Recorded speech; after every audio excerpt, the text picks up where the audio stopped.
পাঁচ ওয়াক্ত নামাজে এক ওয়াক্ত শরীর হবে। আবার কিছু মুসল্লি আছে খালি জুমার দিনে, কোন দিনে? খালি জুমার দিনে। আবার কিছু মুসল্লি আছে শুধু দুই ঈদ, দুই ঈদ এই ব্যতীত আর নামাজ নাই। অথচ পাঁচ ওয়াক্ত নামাজ ফরজ। কয় ওয়াক্ত? পাঁচ ওয়াক্ত। মেরাজে আল্লাহ চাইলে তো ফেরেশতার মাধ্যমে ওহী প্রেরণ করে নামাজ ফরজ করে দিতে পারতেন, পারতেন না?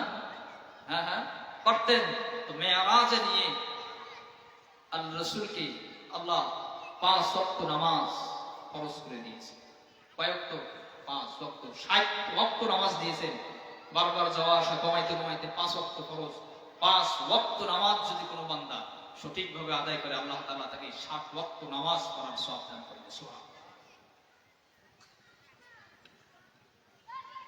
নামাজ সমস্ত বেহায়াপনা থেকে, অশ্লীল কাজ থেকে মানুষকে দূরে রাখে। ইন্নাস সালাতা তানহা আনিল ফাহশা ওয়াল মুনকার। নামাজ মানুষকে অশ্লীল খারাপ কাজ থেকে কি রাখে? বিরত রাখে। তো নামাজের প্রয়োজন আছে না নাই? কিয়ামতের দিন জান্নাতওয়ালারা জাহান্নামীদেরকে প্রশ্ন করবে, কেন জাহান্নামে এসেছে, কারণ কি? জাহান্নামওয়ালারা প্রথম জবাব দেবে, ক্বালু লাম নাকু মিনাল মুসাল্লিন। বন্ধুরে, দুনিয়ার জমিনে তুই মুসল্লি ছিলি, নামাজ আদায় করতি, আর আমি নামাজ আদায় করতাম না, এইজন্য আমি জাহান্নামে এসেছি।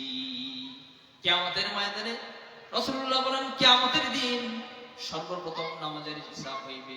আউয়ালু মা ইউহাসাবু বিহিল আবদু ইয়াউমাল কিয়ামাতিস সালাহ। কিয়ামতের ওই কঠিন দিনে সর্বপ্রথম নামাজের হিসাব নেওয়া হবে। নামাজের হিসাব যদি এদিক সেদিক হয়, বলেন তো ঠিকানা কোথায়? জাহান্নাম। এজন্য নামাজ, আল্লাহ তাআলা কোরআনুল কারীমে ইরশাদ করেন যে যারা যত্নের সাথে নামাজ আদায় করবে তাদের ঠিকানা হবে জান্নাত। সুবহানাল্লাহ। কোথায়? জান্নাত। যত্নের সাথে যারা নামাজ আদায় করবে তাদের ঠিকানা জান্নাত।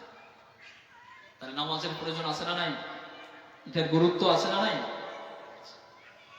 জাহান্নামীদের প্রথম বক্তব্য, ক্বালু লাম নাকু মিনাল মুসাল্লিন, আমরা নামাজ আদায় করি। কয়টা? চারটা বক্তব্য। চারটার মধ্যে প্রথমটা হলো কি? নামাজ।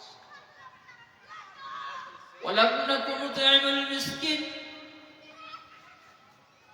জাহান্নামীদের দ্বিতীয় নম্বর বক্তব্য, বন্ধুরে, দ্বিতীয়ত কারণ হলো, শোনো, দ্বিতীয়ত কারণ হলো আমরা মিসকিনদেরকে খাবার দেই নাই।